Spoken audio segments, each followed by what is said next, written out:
अगर किसी ने मेरी बहू के ड्रेसिंग सेंस का मजाक बनाया तो उसे उल्टे पैर वापस भेज दूंगी मैं। बहू, तुझे जो अच्छा लगे तू रिसेप्शन पार्टी में वही पहनना। मैं तो कहती हूँ आज तुम दोनों मेरे साथ चलो, अपनी मर्जी से शॉपिंग करना। माँ जी, आप भूल गई शायद कि मेरी खुद की एक डिजाइनर है जो न्यू लेटेस्ट डिजाइनर ड्रेस बनाती है मेरे लिए। नहीं माँ जी, मुझे भी बाहर से शॉपिंग नहीं करनी। मुझे तो अपने हाथों के बने हुए ही कपड़े अच्छे लगते हैं। मुझे सिलाई आती है, आप बेफिक्र रहो, मैं अपने लिए अच्छी ड्रेस बनाऊंगी। शांति के घर में एक नए जमाने की तो दूसरी पुराने जमाने की बहू थी और उन दोनों का ही खान पान सब कुछ अलग था। इसी तरह 2 दिन बीत जाते हैं और नैना अपने डिजाइनर से अपने लिए कपड़े डिजाइन करवाती है, तो वहीं सीता अपनी साड़ी पर खुद जरी का काम करती है और बनारसी साड़ी तैयार कर देती है। देखते ही देखते रिसेप्शन पार्टी का दिन आ जाता है और जब दोनों बहू तैयार होकर आती हैं तो काजल का मुंह बन जाता है। मुझे पता ही था भाभी, आप आज भी पुराने जमाने की तरह साड़ी और घूंघट में आ जाओगी। अब के जमाने में कौन सीधे पल्ले का साड़ी पहनता है और ऊपर से आपने अपने कमर पर कमरबंद बांध दिया। भैया कुछ तो समझाओ भाभी को। काजल, सीता ने भले ही पुराने जमाने के स्टाइल को अपनाया हो, पर ये स्टाइल कितना यूनिक है, तुम्हें वो नजर नहीं आ रहा? रहने दो काजल, तुम्हारे भैया अपनी बीवी का ही साथ देंगे। तुम मुझे देखकर बताओ, मेरा ये ऑफ शोल्डर गाउन कैसा लग रहा है? आप तो इसमें प्रिंसेस लग रही हो। कुछ ही देर में रिसेप्शन पार्टी शुरू हो जाती है। दोनों ही बहू स्टेज पर होती हैं। घर आए मेहमान एक एक करके दोनों बहू को गिफ्ट देते हैं और उनकी काफी तारीफ करते हैं। शांति, बहू तो तुम बढ़िया अनोखी लाई हो, एक नए जमाने की और एक पुराने जमाने की, पर जैसी भी है तुम्हारी दोनों बहू बहुत अच्छी लग रही हैं। बड़ी बहू कितनी संस्कारी, सिंपल और सादगी से भरी, और छोटी बहू इतनी ही मॉडल है। घर आए मेहमानों के मुंह से अपनी दोनों बहू की तारीफ सुनकर शांति को भी काफी अच्छा लगता है। इसी तरह समय गुजरता है और एक घर में नए और पुराने जमाने की बहू का रहन सहन भी अलग रहता है। ऐसे ही एक दिन दोनों बहू कुछ बेडशीट ले रही होती हैं, जिसमें सीता को पुराने जमाने की डिजाइन वाली बेडशीट पसंद आती है तो वहीं नैना को कुछ भी पसंद नहीं आता। दीदी, सच में आपकी पसंद कितनी थर्ड क्लास है। अभी के टाइम पर ऐसी बेडशीट भला कौन लेता है? मैडम, जो सामान जितना पुराना है उसकी कीमत उतनी ही ज्यादा है, पर अपने जमाने के लोग क्या समझेंगे पुराने जमाने की अहमियत। नैना बहू, सीता बहू को अपने कमरे के लिए बेडशीट चाहिए, वो कैसी भी बेडशीट पसंद करे, तुझे उससे क्या मतलब? शांति सीता को उसकी पसंद की बेडशीट दिला देती है और ये देख नैना मुंह टेढ़ा करते हुए घर आती है। समय गुजरता है और एक दिन पता चलता है कि दोनों ही बहू गर्भवती हैं। माँ जी, पापा जी, आज मैं बहुत खुश हूँ। डॉक्टर ने मुझे बोला है कि मैं ज्यादा से ज्यादा आराम करूं। ओह माय गॉड, अब मैं प्रेग्नेंट हूँ, मुझे अपना बहुत ख्याल रखना होगा। राजीव, अब मैं ये सारी ड्रेस नहीं पहनूंगी। मेरी डिजाइनर भी छुट्टी पर गई है, तो मेरे लिए बाहर मार्केट से कुछ लूज फ्रॉक, 1 पीस और ड्रेस लेकर आ जाओ जिसमें मैं कंफर्टेबल फील कर सकूं। बड़ी बहू, तुम भी गर्भवती हो, अगर तुम्हें भी कुछ चाहिए तो बता दो। पापा जी, मैं तो इन साड़ी में ही खुद को कंफर्टेबल फील करती हूँ। सीता अपने लिए कुछ नहीं मंगवाती, पर नैना प्रेगनेंसी में अपने कंफर्ट के हिसाब से गद्दा, तकिया, कपड़े, चप्पल सब कुछ मंगवाती है। समय बीतता है। अब जहां पुराने तौर तरीके के हिसाब से सीता अपना खुद का ख्याल रखती है, तो वहीं नैना समय समय पर डॉक्टर के पास जाती है और दवाइयां लेती है। देखते ही देखते दोनों बहू का 7वां महीना लग जाता है और अब सीता नॉर्मल डिलीवरी के लिए एक्सरसाइज करती है, दूध में घी डालकर पीती है, अपने खान पान का ख्याल रखती है। तो वहीं अब नैना कोई काम नहीं करती और बस पूरा दिन आराम करती है। ऐसे ही एक दिन, नैना, थोड़े से फ्रूट्स खा लो, मैंने दूध में घी डाल दिया। घी वाला दूध पीने से नॉर्मल डिलीवरी होगी और अब तुम बैठकर पोछा लगाना शुरू कर दो, मेरी तरह काम करोगी तभी तो नॉर्मल डिलीवरी हो पाएगी। दीदी, आप पुराने जमाने की हैं, मुझे नहीं ऐसे काम करने।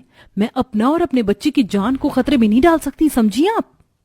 नैना भाभी, आप दोनों अपनी बहस यहीं पर खत्म कीजिए, क्योंकि हम लोगों ने एक फैसला लिया है। अगले हफ्ते आप दोनों का 8वां महीना लग जाएगा, इसलिए अगले हफ्ते हमने आप दोनों की गोद भराई का सोचा है।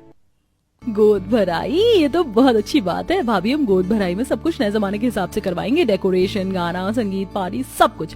और सबसे पहले आपकी गोद भराई की ड्रेस।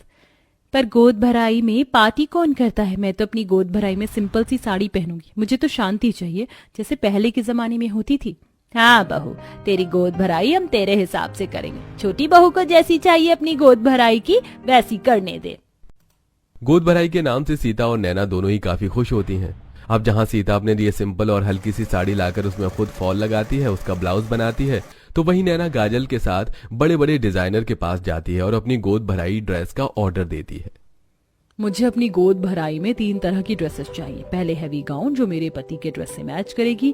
मैं अपने बेबी बम के साथ अपने पति के साथ कपल फोटो चाहती हूँ। और दूसरी ड्रेस मेरा लहंगा बनाना जो कि मेरी शादी के लहंगे से भी भारी हो, ताकि जब मैं झूले पर बैठूं अपनी गोद भराई के लिए तो सब बस मुझे देखे। और तीसरा बहुत ही मॉडर्न फैशनेबल ड्रेस बनाना बिपाशा बासु की तरह बिल्कुल नए तरीके का। नैना अपनी गोद भराई की ड्रेस ऑर्डर देकर अब बड़े बड़े मॉल जाती है और वहां से हाई हील्स खरीद कर घर आती है। कुछ दिन में गोद भराई का दिन आ जाता है और उस दिन नैना अपनी आंखों के सामने खड़ी होकर अपने लिए झूला लगवाती है, बलून और फूलों से पूरा घर सजवाती है। तो वहीं सीता एक मुलायम सोफा मंगवाती है। कुछ ही देर में दोनों बहू अपनी गोद भराई की ड्रेस पहनकर नीचे आती हैं और घर आए मेहमान दोनों बहू को देखकर बातें करते हैं। सीता बहू, तुम्हारी देवरानी ने इतना महंगा और हैवी लहंगा पहना अपनी गोद भराई में और तुमने इतनी साधारण सी साड़ी। आंटी, मेरा 8वां महीना लग चुका है। नए जमाने के लोग बड़ा ही दिखावा करते हैं। दिखावे के चक्कर में मैं अपनी तबीयत खराब नहीं कर सकती, इसलिए मैंने साधारण सोफा मंगवाया है ताकि मुझे थकान ना हो। अरे बहन, अब तुम सब मेरी दोनों बहू की गोद भराई की ड्रेस ही देखती रहोगी और गोद भराई की रस्म भी शुरू करोगी। शांति के कहने पर सबसे पहले सीता की गोद भराई की जाती है, जहां सीता आराम से सोफे पर बैठ जाती है और एक एक करके सभी औरतें उसके गोद में नारियल और शगुन का कुछ सामान देती हैं और उसकी गोद भराई करती हैं। अब एक एक करके सारी औरतें सीता के साथ खड़ी होकर फोटो खिंचवाती हैं। तो वहीं कुछ ही देर बाद नैना की गोद भराई होती है और नैना झूले पर जाकर बैठ जाती है। काजल, जब तक मेरी गोद भराई चलेगी तुम मुझे झूला झुलाती रहना ताकि मेरा लहंगा हवा में उड़ता रहे और सबकी नजर बस मुझ पर हो। बहू, तुम्हारा 8वां महीना लग गया। गोद भराई की ड्रेस लोगों को दिखाने के चक्कर में कोई रिस्क मत लेना। डोंट वरी आंटी, मुझे कुछ नहीं होगा, आप रस्म शुरू कीजिए। एक बार फिर सारी औरतें नैना की गोद में नारियल और शगुन का सामान देकर गोद भराई की रस्म करती हैं। अब जैसे ही सभी लोग नैना के पास फोटो लेने के लिए खड़े होते हैं, नैना वहां से उठकर चली जाती है और ड्रेस चेंज करके आ जाती है और अपने पति के साथ झूले के पास खड़ी होकर अलग अलग पोज देकर फोटो खिंचवाती है। पता नहीं शांति की नए जमाने की बहू ने अपनी गोद भराई के लिए कितनी ड्रेस बनवा रखी है। एक सीता बहू को देखो, कैसे साधारण साड़ी में अपने नाम की तरह नजर आ रही है और चेहरे पर कितनी चमक है। तो वहीं इसे देखो, लहंगा बदल कर गाउन पहन कर आई और कैसे बेशर्म की तरह अपने पति के साथ फोटो ले रही है। कैमरामैन, इस बार हमारी थोड़ी पास से फोटो लेना जिसमें राजीव मेरे पेट पर हाथ लगाएंगे।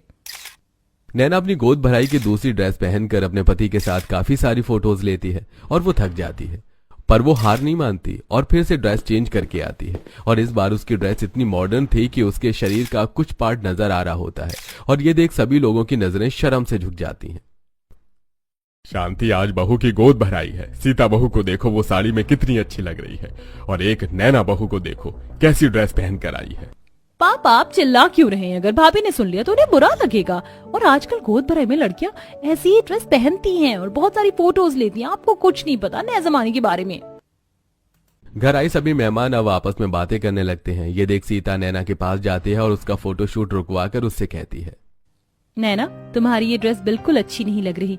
पापा जी को बहुत शर्मिंदगी महसूस करनी पड़ रही है। तुम मेरे साथ अंदर चलो, मेरी कोई साड़ी पहन लो। अभी के टाइम पर गोद भराई में ऐसी ही ड्रेसेस पहनी जाती हैं। मैं आपकी तरह ओल्ड फैशन लेडी नहीं दिखना चाहती। आपको आपकी साड़ी मुबारक हो। नैना अपनी गोद भराई के फंक्शन में काफी ज्यादा थक चुकी थी और 3 बार कपड़े बदलने की वजह से उसे काफी वीकनेस भी फील हो रही थी। अब वो सीता को सुनाकर जैसे ही वहां से जाती है, उसकी ड्रेस उसके पैर में फंस जाती है और वो झूले से टकराकर नीचे गिर जाती है। ये देख राजीव और पूरा परिवार जल्दी से नैना को अस्पताल ले जाते हैं। कुछ देर में नैना को होश आ जाता है और वो देखती है कि वो और उसका बच्चा बिल्कुल सही है। साथ ही डॉक्टर उसे कुछ सख्त हिदायतें भी देता है। आजकल के नए जमाने के लोग कुछ ज्यादा ही एडवांस हो रहे हैं, इसीलिए उनकी प्रेगनेंसी जल्दी खराब होती है। आपने जैसी ड्रेस पहनी थी, ऐसी ड्रेस पहनने की वजह से कई औरतें गिर गईं और उनका मिसकैरेज हो गया। पर आपकी किस्मत अच्छी थी कि आपके परिवार वाले सही समय पर आपको यहाँ ले आए और आपकी जेठानी जी अपनी कुछ साड़ी लेकर आई, जिसे नर्स ने बदला। आगे से ख्याल रखिएगा और कपड़े ऐसे पहनिए जिसे पहनने से आपकी प्रेगनेंसी पर कोई बुरा असर न पड़े, न कि सिर्फ शो ऑफ और दिखावे के लिए ऐसे कपड़े पहनो जिसकी सब बुराई करें। डॉक्टर की बात सुनकर नैना की बोलती बंद हो जाती है। समय गुजरता है और दोनों ही बहू प्यारे से बच्चे को जन्म देती हैं। इसके बाद नैना देखती है कि उसकी जेठानी अपने बच्चों को बहुत ही सिंपल और साधारण सूती के कपड़े पहना रही है। ये देख वो अपने नए जमाने का घमंड छोड़कर अपनी जेठानी से मदद मांगती है। दीदी, नए जमाने को अपना कर एक बार मैंने गलती कर दी है। मैं अपने बच्चों के साथ कोई रिस्क नहीं ले सकती। आपको बहुत नॉलेज है। देखिए ना, मैंने मुन्ने को 2 दिन पैंट पहनाया और उसकी कमर पर निशान आ गया। इतना सब कुछ होने के बाद नैना सीता की मदद करती है और अब वो भी सीता की तरह तेल से अपने बच्चे की मालिश करती है, अपना दूध पिलाती है, साथ ही कॉटन के कपड़े भी पहनाती है और इस तरह शांति के घर में नए और पुराने जमाने की बहू के बीच चल रही लड़ाई खत्म हो जाती है और काजल